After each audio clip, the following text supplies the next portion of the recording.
I thought I had found my Prince Charming. Ryan Mitchell swept me off my feet with his designer suits, expensive restaurants, and promises of a life I had only dreamed of. What I didn't know was that behind his charming smile and lavish lifestyle lay the most elaborate deception I could have ever imagined. Me name is Emma Carter, and 3 years ago, I was just another struggling waitress in downtown Chicago, working double shifts to pay for my tiny studio apartment. That is where I met Ryan. He walked into the upscale restaurant where I worked, commanding attention in his perfectly tailored navy suit. His confidence was magnetic, the way he ordered without even looking at the menu, how he tipped generously without a second thought. "What time do you get off?" he asked me that first night, his piercing blue eyes never leaving mine. "Midnight," I replied, trying to hide my nervousness. "I'll wait," he said simply, as if waiting 3 hours for a waitress was the most natural thing in the world. That night changed everything. Ryan took me to a rooftop bar I could never afford, where cocktails cost more than my daily wage. He told me he was a successful real estate developer, that he had just closed a $20 million deal. He spoke about business trips to Dubai, about his penthouse overlooking Lake Michigan, about a life that seemed impossibly glamorous.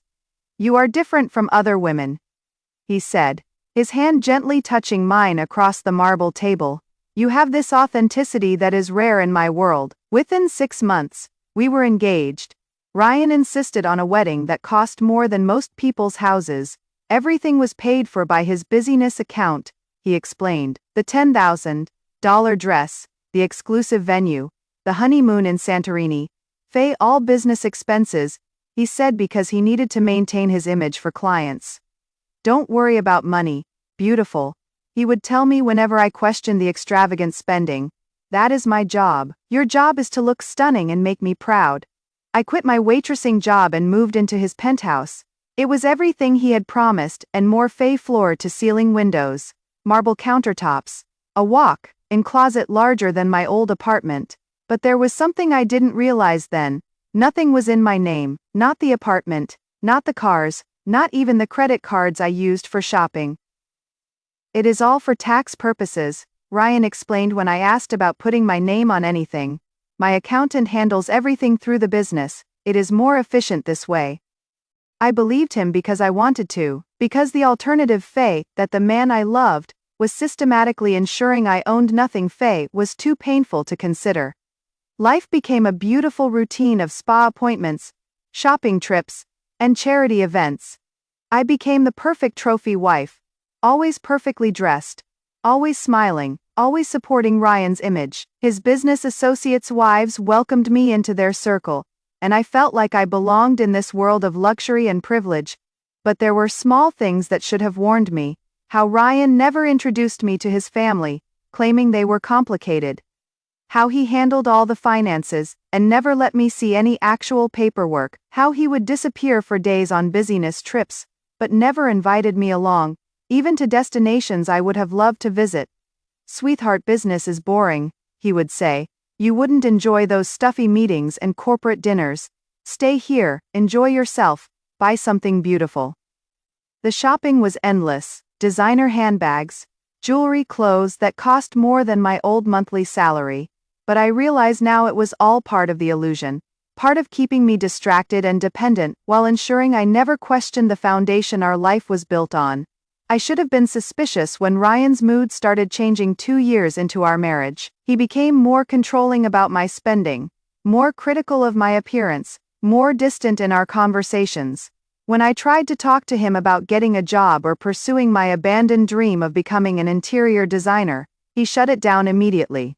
"Why would you want to work?" he asked, his tone sharp. "Are you not grateful for what I've given you? Most women would kill for this life." I stopped bringing it up. I stopped questioning why I felt so empty despite being surrounded by luxury. I stopped asking why I felt more like a possession than a partner.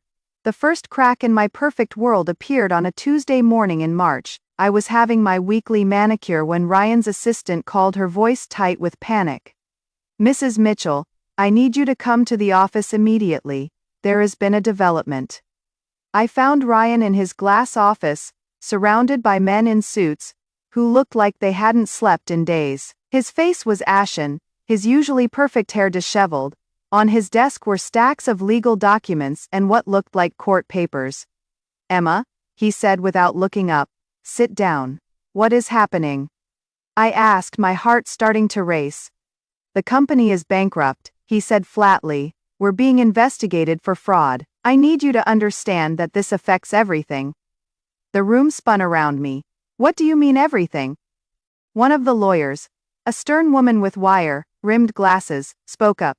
"Mrs. Mitchell, all assets associated with your husband's company are being frozen. This includes your residence, vehicles, and all accounts." "But the penthouse is our home," I stammered. Ryan finally looked at me, and for the first time since I'd known him, I saw something cold in his eyes. "Actually, Emma, the penthouse belongs to the company, as does everything else." "What about our joint accounts, our savings?" "There are no joint accounts," the lawyer said gently, "and no savings in your name." The words hit me like a physical blow. 3 years of marriage, and I own nothing. I was nobody. Over the next few days, the truth unraveled, like a nightmare. Ryan's real estate empire was a massive Ponzi scheme. He had been using new investors' money to pay old investors while skimming millions for his lavish lifestyle. The FBI had been building a case against him for months. "You did this," Ryan said to me one evening as we sat in our soon-to-be repossessed penthouse. "Your constant spending, your need for more and more luxury, you drove me to take bigger risks." "My spending?" I was incredulous. "Ryan, you encouraged every purchase, you insisted on that life." "I was trying to make you happy," he snapped. "But nothing was ever enough for you. The clothes, the jewelry, the trips, you were bleeding me dry." It was gaslighting at its cruelest, and I was too broken to fight back effectively. When the reality set in that he was not just blaming me but actually believed his own lies, I realized I had never really known the man I married. The final betrayal came a week later. I returned from what I thought was a routine grocery shopping trip to find the locks changed on our penthouse door. Standing in the hallway, holding my few personal belongings in a garbage bag, was Ryan's assistant, Jessica Faye, a blonde 25-year-old who had always been a little too eager to please. "Ryan asked me to give you this," Jessica said, handing me an envelope without meeting my eyes. Inside was a brief note. "Emma, I need to start fresh. Jessica and I are moving to Costa Rica tomorrow. Don't try to contact me. There is nothing left here for either of us." I stood in that marble hallway, clutching a garbage bag of clothes, watching Jessica walk away in shoes I recognized, Faye, the Louboutin heels I had admired, but Ryan said were too expensive even for me. That night, I slept in my car in a Walmart parking lot, too ashamed to call anyone, too shocked to think clearly. I had gone from penthouse to homeless in a matter of hours. I had no money, no credit cards that worked, no job, and apparently, no husband. 4 days, I survived on the $47 in my purse, and the kindness of a McDonald's manager who let me use their bathroom to clean up. I applied for jobs, but explaining a 3-year gap in my resume was impossible. I was married sounded like an excuse, and my husband was running a Ponzi scheme sounded insane. The media coverage was relentless. Millionaire developer flees country after massive fraud. Ryan's picture was everywhere, but thankfully, mine rarely appeared. I was described only as the wife in most articles, as if I were just another piece of property he had discarded. I started staying at a women's shelter, sharing a room with 3 other women who had their own stories of betrayal and abandonment. It was there, lying on a cot in a room that smelled of disinfectant and despair, that I remembered something I had completely forgotten about.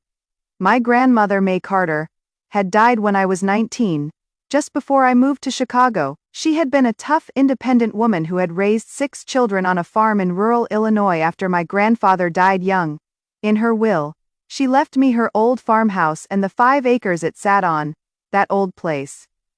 My mother had said at the time, "Emma, it is falling apart. You can't sell it, Faye. Nobody wants a rundown farmhouse in the middle of nowhere. Just let the county take it for taxes." But something sentimental in me had refused to let it go. I had been paying the minimal property taxes from my waitressing tips, and then, after I married Ryan, I continued paying them without thinking much about it. Ryan never knew about the property because it seemed so insignificant compared to his world of multi-million-dollar deals. I have a house. I whispered to myself in the darkness of the shelter. It wasn't much.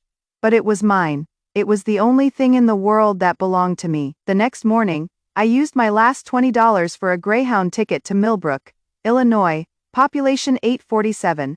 The bus ride took 4 hours, winding through farmland and small towns that looked like they hadn't changed in decades. The house was worse than I remembered. The roof was partially collapsed, windows were broken, and the front porch sagged dangerously, but it was on my deed, in my name, and it was home. I spent my first week there cleaning out decades of accumulated junk and trying to make one room livable. I slept on an air mattress I bought at the local dollar store and ate canned soup heated on a camping stove. It was basic survival, but for the first time in months I felt a spark of hope. The neighbors were kind in the way that small-town people often are to someone who is clearly struggling. Mrs. Peterson next door brought me casseroles and told me stories about my grandmother. Tom Brennan, who owned the local hardware store, let me work part-time in exchange for supplies to repair the house. Your grandmother was special, Mrs. Peterson told me one evening as we sat on her porch, watching the sunset. She always said this land was going to be important someday, used to joke that there was treasure buried out there. I laughed for the first time in weeks, knowing Grandma. She probably buried mason jars full of coins in the backyard, but Mrs. Peterson's expression was serious. Maybe you should have someone look at that land. Dear, there has been a lot of activity around here lately. Surveyors, geologists, something about the county updating the land registry. The next morning, I called the county office to ask about the surveyors. What they told me changed everything. Ma'am, your property is part of a geological survey we're conducting for potential mineral rights, the county clerk explained. There has been some interest from energy companies in this area. What kind of interest? I asked, my heart starting to race. Well, I can't give out details over the phone, but you might want to speak with a geologist. There is one staying at Murphy's Motel in town. Dr. Sarah Chen, from the University of Illinois. She has been mapping the whole area. I found Dr. Chen in the motel's small restaurant, surrounded by charts and rock samples. She was a petite Asian woman in her 40s with an infectious enthusiasm for her work. You own the Carter property, she said when I introduced myself. Oh my goodness. You need to sit down. What Dr. Chen told me over the next hour seemed impossible. My grandmother's worthless farmland sat directly on top of one of the largest untapped oil reserves, discovered in Illinois, in the past 50 years. The geological formation runs deep. Dr. Chen explained, showing me her charts. Preliminary estimates suggest there could be anywhere from 50 to 100 million barrels underneath your 5 acres alone. My head was spinning. What does that mean in terms of money?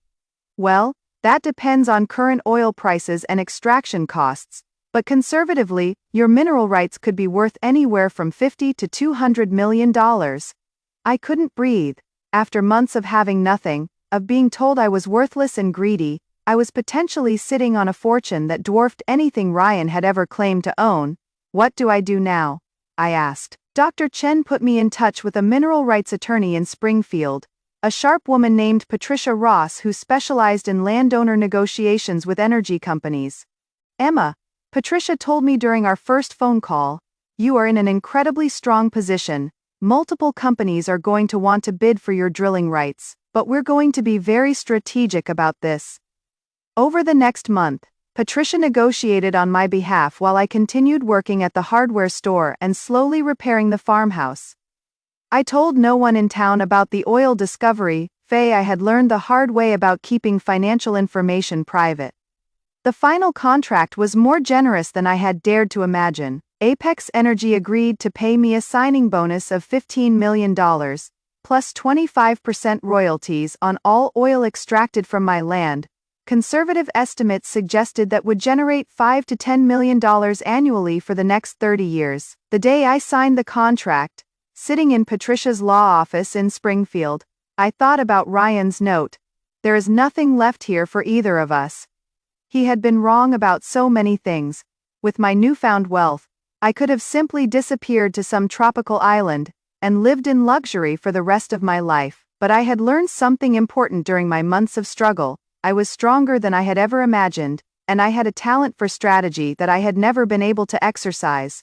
I moved back to Chicago, but this time on my terms. I bought a modest but elegant brownstone in Lincoln Park Fay, nothing flashy, nothing that screamed new money. I hired a financial advisor, Margaret Kim, who came highly recommended for her work with lottery winners and others who had come into sudden wealth. "Your instincts are good," Margaret told me during our first meeting. "Most people in your situation would make the classic mistakes: buying too much too fast, trusting the wrong people, living like the money will last forever."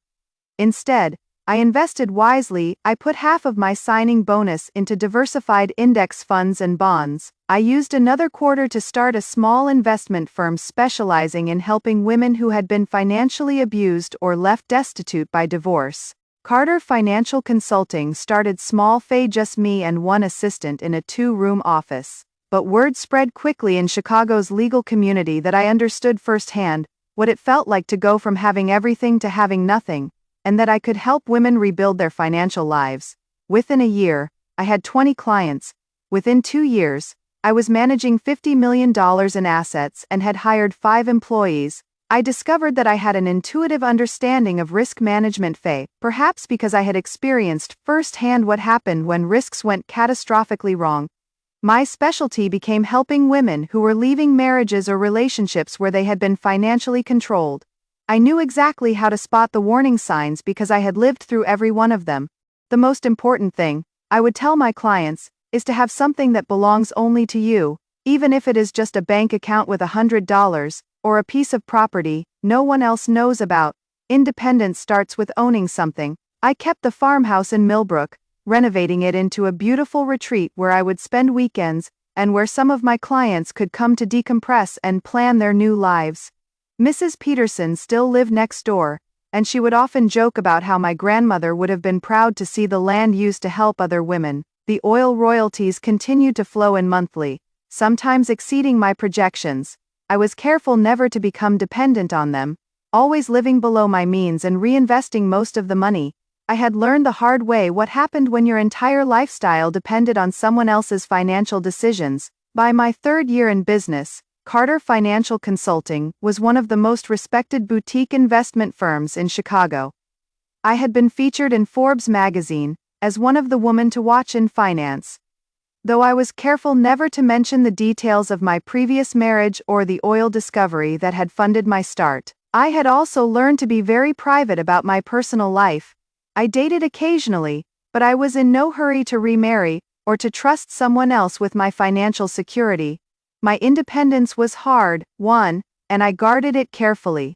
The call came on a Thursday afternoon in October, 3 years after Ryan had disappeared to Costa Rica. My assistant buzzed me in my corner office overlooking Michigan Avenue.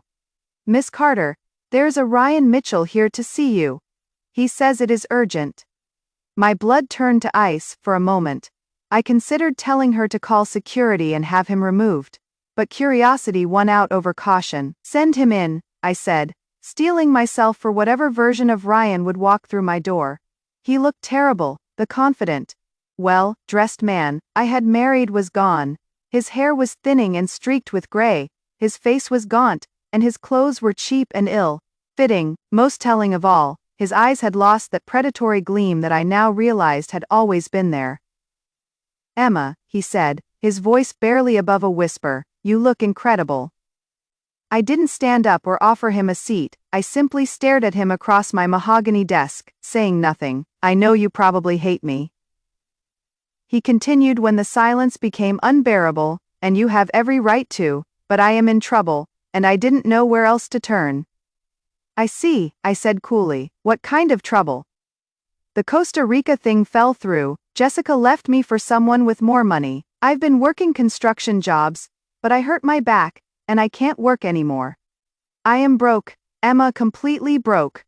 He looked around my office, taking in the expensive furniture, the view, the obvious signs of success. "I heard you were doing well, that you had started some kind of financial business." "I have," I said simply. "I was wondering if maybe you could help me alone." or maybe a job with your company. I know I don't deserve it, but. Ryan, I interrupted, my voice perfectly calm. Do you remember what you told me when you left? You said there was nothing left for either of us. His face crumpled. I was wrong. I was scared and stupid, and I made the worst mistake of my life.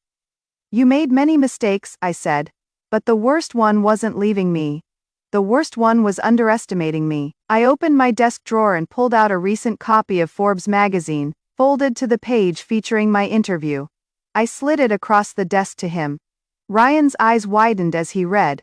When he looked up, his face was white with shock. 50 million in assets under management, I said quietly. That is just my business. It doesn't include my personal investments or my mineral rights royalties. Mineral rights, he whispered. I smiled for the first time since he had walked in. You remember my grandmother's worthless farmhouse? It turns out it was sitting on about 75 million barrels of oil. Funny, how wrong you can be about what has value. Ryan stared at me as if I were speaking a foreign language. The woman he had discarded as worthless and dependent had built more wealth in 3 years than he had ever legitimately possessed. Emma, please, he said, his voice breaking. I know I hurt you, but we were married. We shared a life together. That has to count for something. I stood up slowly, walked around my desk, and opened the office door. My assistant looked up questioningly. Mr. Mitchell is leaving now, I said clearly. Then I turned back to Ryan, who hadn't moved from his chair. Ryan, you taught me a valuable lesson about depending on other people for my security. You are right that our marriage should count for something. It counts as the best education I ever received. I paused, meeting his eyes one last time, but I don't invest in losers. He sat there for another moment, perhaps hoping I would change my mind, perhaps trying to think of another angle to try, but I just stood by the open door, waiting. Finally, he stood up on unsteady legs and walked toward the door. As he passed me, he whispered, I loved you, Emma, I really did. No, Ryan, I said quietly.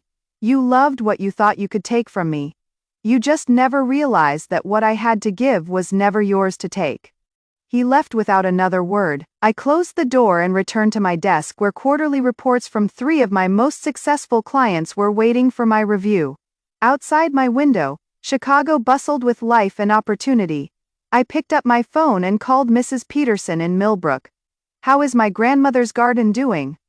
I asked. Beautiful as always, dear, she said.